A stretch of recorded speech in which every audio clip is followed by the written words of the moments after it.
It's Monday night movie night. I'm so excited to share this movie with you. It is a really powerful one. This one's a heavy one. Okay, so tonight's movie is it's called The Good Lie. It came out in 2014. You may have already seen it. If you haven't, you haven't watched it in a long time like me, I would encourage you to go watch it again. It's an amazing movie. It's inspired by true events from the civil war that occurred in Sudan in 1983 and follows the stories of children who traveled on foot nearly 1,000 miles to escape the soldiers and everything that was happening in their villages as a result. So I'll back up a little bit. Tonight's snack is cheese and crackers. This is a cheese and crackers kind of a movie. It's just, there's so much going on, and the advertisements for this movie, I remember the posters, but even like on the DVD case, it's got Reese Witherspoon, who of course is an Oscar-winning actress, and she's fantastic, but she's really not, I mean, she's an important character in the movie, but I mean, the story's not really about her. It's about them, and it's about these brothers and their sister, and how they get out of Sudan and how they come to the United States through the Office of Refugee Resettlement. And so the story begins with them in their village in Sudan. And it's rated PG-13. There's a lot of very real violence in the beginning of the movie. And the children who we follow through their young adulthood are leaving a country that's torn by civil war. There's violence and killing, and it's horrible. And 3 of the 4 main actors are actually really Sudanese refugees, and the one who's not, he plays, oh my gosh, I just watched, it's Arnold, and he played the brother who's the doctor in the movie, but he is a son of a Sudanese refugee. And so the other 3 experienced it at young ages, and Ger Duany, who plays Jeremiah in the movie, is someone who was also a child soldier, and he's very involved with UNHCR, and he's a goodwill ambassador, and does a lot of work. So he's someone to follow if you're interested in these kind of stories.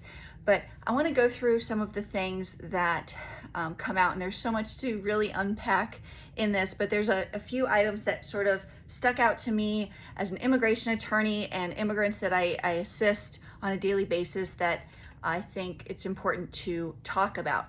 So first, these children, when they get to the refugee camp in Ethiopia, in a neighboring country, they're there for a really, really long time, for years. When they arrive in the United States in the story, it's 2001, but it's pre-September 11th. So they're going through this whole process, through the administrative steps and the whole bureaucracy that, if you're an immigrant or a family member of an immigrant, you probably are aware of.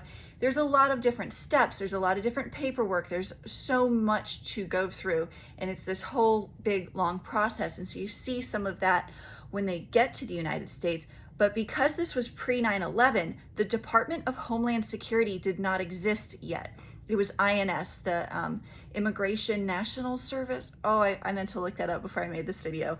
I forgot what it even stood for, but I do remember INS as someone who grew up in a border state. I grew up in Arizona, and I remember a lot about INS. But anyways, this was pre-9/11. So they get in, and then 9/11 happens. So a lot of their friends that they developed really strong bonds with and relationships back at the camp get stuck in limbo. Meaning like they don't have any final answer or resolution for where they can go, and they're at this refugee camp. And so that's something that I see a lot of even now with everything going on in the world at the time of this recording with Ukraine and especially Afghanistan, getting stuck in these bureaucratic sort of processes that just feel like there's no movement, or it's so slow, or there's no answer for when something's going to happen. People who have fled Afghanistan to neighboring countries, I'm trying to help a family right now, and this is the sort of thing that they are experiencing, and we see this in the movie as well. Okay, on a lighter note, birthdays. Refugees who don't know their birthdays because they just don't keep track of things like that, maybe like in America, or the way the dating system, etc. There's just differences. And so I've had so many clients who we mark in their forms birthday January 1st and the year you were born. It's so common that a lot of people in immigrant communities, nonprofits, and other immigrant law associations, you'll see, especially on like social media, happy birthday, happy birthday, happy birthday on January 1st every year, because we know so many of our clients don't know the exact date of their birth. And so January 1st, like the lady says in the movie, there's always a party. So that was something that we see a lot of with clients, that I see a lot of with clients. And so you're not alone. There's so many people out there that they don't know their real actual date of birth, and it's very, very common. Okay, so food is another thing that we see in the movie, where if you've come from another country and you have your customary traditional meals that you eat and the way that you eat them, and then you come to the United States and you have, for example, like a cheeseburger. I've heard of somebody who is an immigrant. He just thought it was so odd that food is stacked on top of each other on a hamburger or a cheeseburger. And in the movie, we see how they are used to eating with their hands, and the kind of food that they're used to eating, especially being in a refugee camp for so long. They're limited on resources and the kind of food they have available to them. On the topic of food, in America, we have so much available in terms of jobs and education, but also food. And the scenes at the grocery store with Jeremiah and his brother, where they are learning that there's dog food, or there's just this aisle of all these different kinds of cereals, everything you could possibly think of. You can go to a grocery store, or you can order online and have it like that. And we're a country of abundance. And I love America, and I'm thankful to be born in America. And there's a lot that we can certainly take for granted because we were just born into it. And I know with immigrants, there's a love for certain flavors and tastes and meals, and the way that food is prepared that just brings them together. And I love how they show that in the movie, because it's really important part of our lives, what we eat and how we eat and how it brings people together. And so that was something else in the movie that they did show. If there's some things that I don't touch on during this video, bring them up in the comments and let me know what your thoughts are, because I just feel like there were so many things. I feel like this movie was really well researched too, and especially that they had actual real refugees as opposed to just actors playing refugees, made a big difference as well. Another thing, and this is maybe a cultural thing, but hand holding. When Jeremiah and his two brothers, I'm trying to remember all the other characters' names, Paul and his other brother, they're walking, they hold hands. And I've seen this before in other cultures where the men they have this very close-knit, I don't know what the word is, fraternity or just bonding, and they'll hold hands. And it's just simply a friendship, a fellowship among them. And so there are different expressions of that in different cultures that might not have anything to do with each other, but they still have these same practices and closeness. And I liked that they showed that in this movie.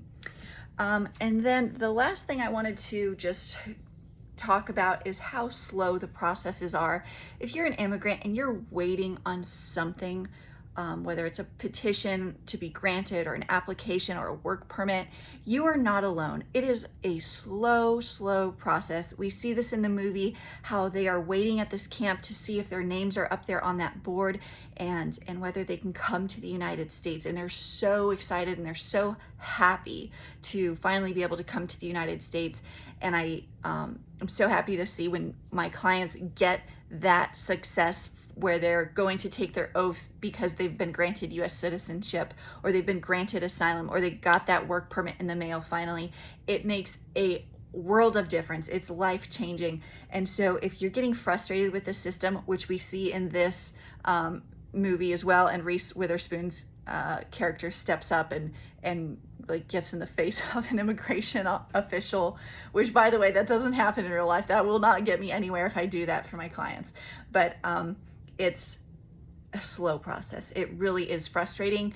And I know there's been some more funding in this past year that they've put towards hiring more staff within the U.S. Citizenship and Immigration System Services System, USCIS, within the Department of Homeland Security, with the goal of getting processes to move faster.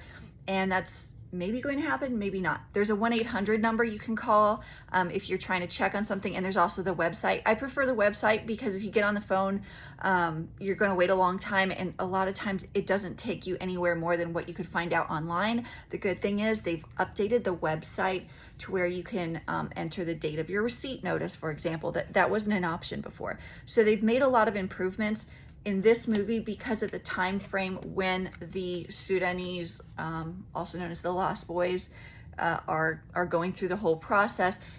They're in a time where the internet wasn't like it is now. This was supposed to be them coming to America in 2001, which obviously the internet was around, but it's nothing like it is today. So there's been a lot of improvements in the system, but it's so slow. If you're frustrated, I know, I see it all the time. I see it every day, and it's frustrating. So if you haven't seen it yet, or even if you have, go back and watch it. I just finished watching it this evening. It's a very powerful story, and if you want to know more, they have a website, and I'll put that information in the description box. It's so powerful. It's an amazing story, and watch it all the way until the end, because in the credits they show the actors and they have pictures of themselves when they were children. They also have some photos of refugee camps and the Sudanese people, and it's just so powerful, and it tells you a little bit more about I think where you can donate and some other things. But it's amazing. It's so powerful, so good, great movie.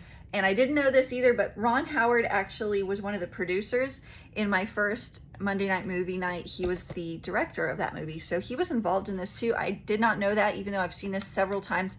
I just happened to notice it this time. Go see it, The Good Lie. It's worth a watch.